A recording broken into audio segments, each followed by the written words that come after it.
In this video, I'm going to show you how to join a new yarn. There's many ways to do this, but this is the way that I use 80% of the time. So you have your old yarn here, and I've left myself a nice long tail, and this is my new yarn. Now you want the yarn to be positioned so that the tail of the new yarn is pointed towards your work like this, and the tail of your old yarn, of course, is pointed away from your work like normal. So you've got one tail at one end tail at the other end, crossed over like this.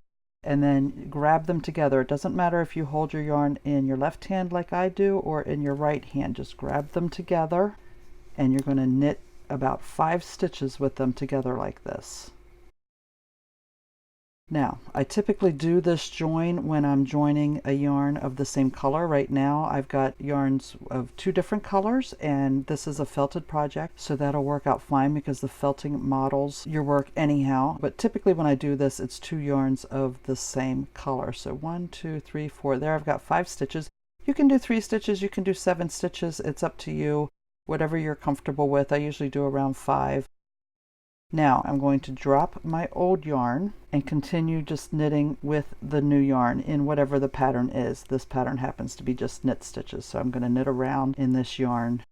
Alright, so I've knit around to the point where I'm back to where those stitches are that we did in the beginning, where we knit the 2 strands together, and you can see them right there.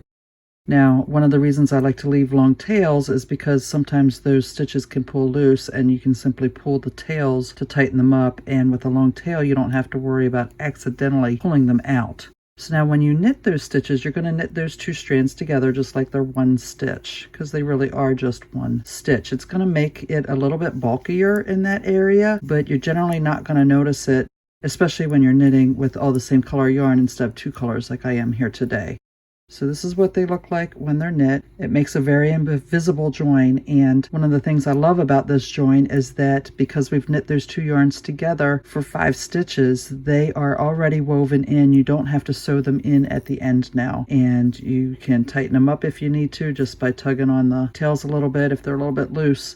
But they are in, and there's no finishing required because you've woven them in or sewn them in as you were knitting.